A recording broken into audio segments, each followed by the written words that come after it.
Yun mga kalapatids, nandito ulit tayo sa rooftop. Bali ibabasket na natin yung mga ibon natin na isasama natin sa training para bukas sa Nueva Ecija.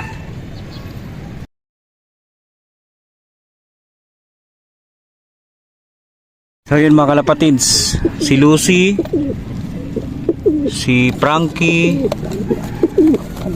si Pearl Eye, si Leader, tsaka si Blue.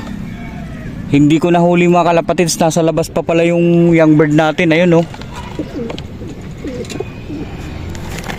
Sa sunod na lang siguro natin siya ikakarga. Ayun oh.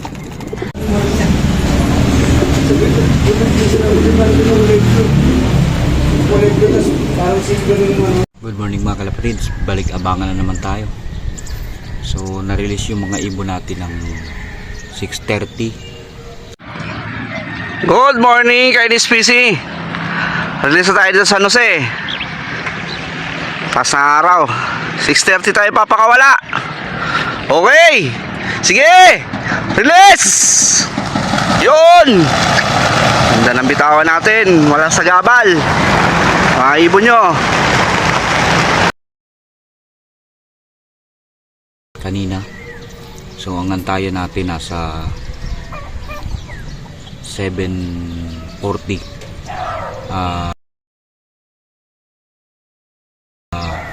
Nasa 1.4 yung speedan.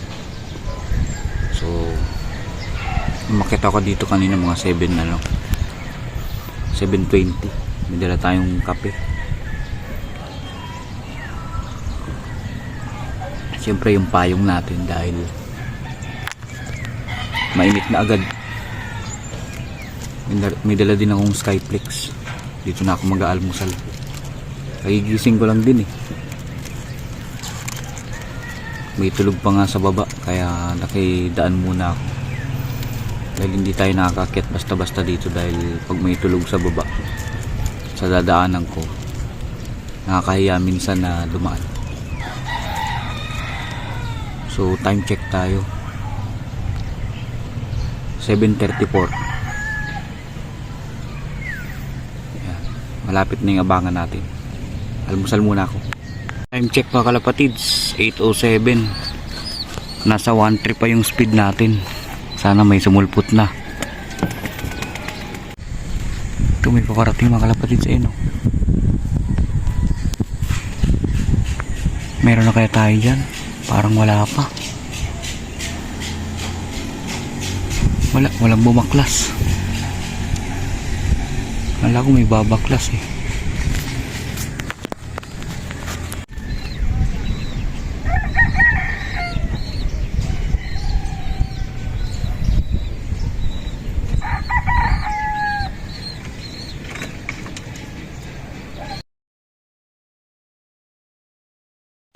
Yun mga kalapatids, na lang yung speed natin.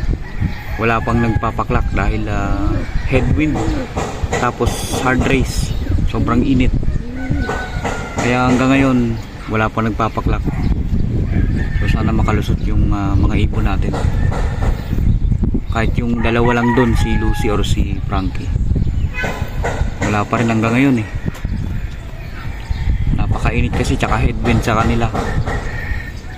So abang-abang pa tayo. Time check 9:08 mga kalapatids. Wala pa rin tayong ibon mga kalapatids. Grabe. Wala pa din nagpapaklak. Hindi ko sure pero wala pa akong nakikitang nagkaklak sa NHPC. Sobrang nahirapan yung mga ibon mga kalapatids. Biruin nyo, 6:30 nirelease yung mga ibon sa Nueva Ecija, San Jose. Hanggang ngayon wala pang nagkaklak. Pero di ako sigurado dun kasi di ko sure kung di ko pa nakikita sa clacking kung meron na. Pero kalimitan naman pag may nagka-clack, may nagsasend na agad ng nila update. May dumating ng ibon mga kalapatids, kaso lang di ko sure kung naka-pooling siya. Nag-send siya ng video kanina sa GC, pero ngayon Wala, tahimik talaga yung GC mga kalapatids. Meron nang nakapagpauwi ng isa pero di ko sure kung nakapuling sila.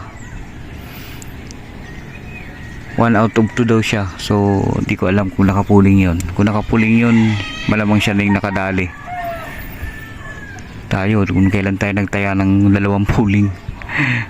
Hanggang ngayon wala na. Ano na lang mga kalapatid, 700 na lang yung speed.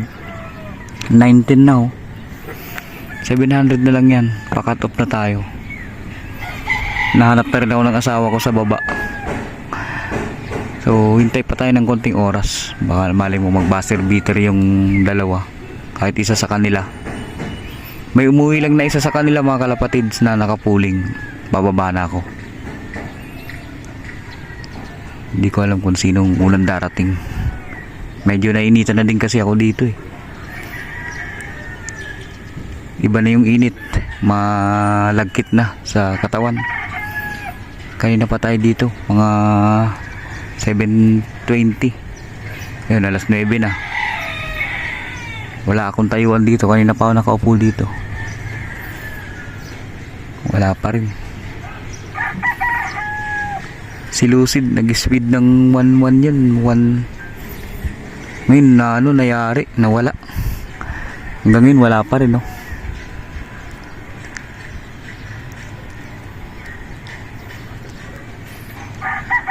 Pansin ko din kasi mula kanina walang masyadong dumadang ibon dito sa tapat natin.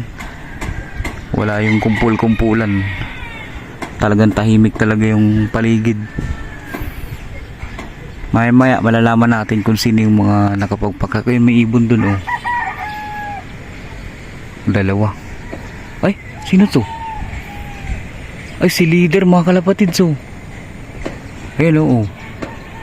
Siya pa yung nauna. Siya pa yung nauna. Yung hindi nakapuling. Ay, meron pa isa. 2 sila. Sino to?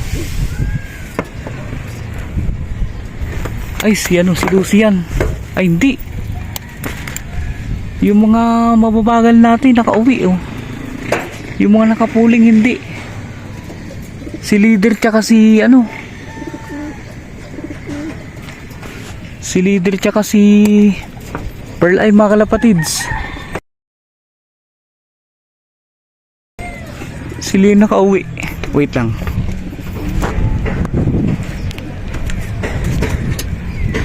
Pambihira yung hindi natin nakapuling oh. Ayan.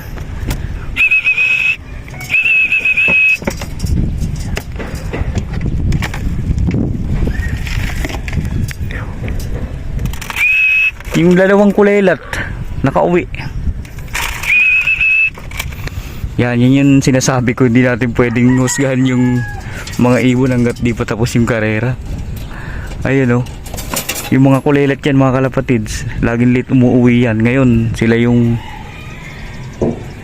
nakauwi. Oh. Hindi pa pagod na pagod. Magkasabay sila eh. Ayun. 2 out of 4. Kaso hindi nakapuling tong 2.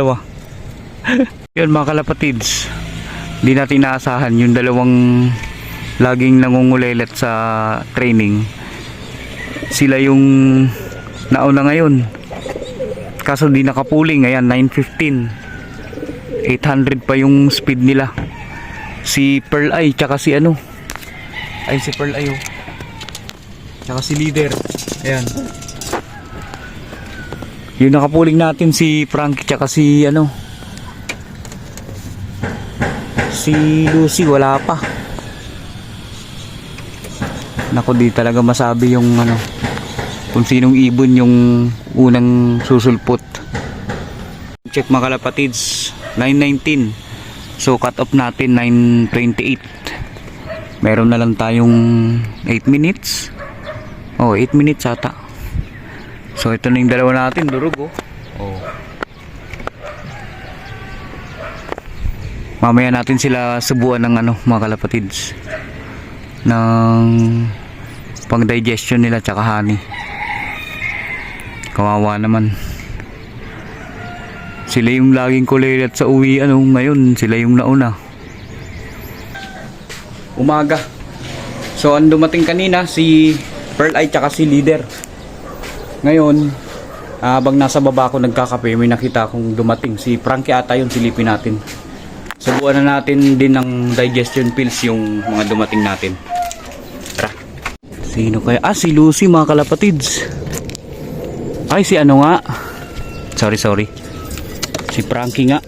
Ay si Lucy na lang mga kalapatids.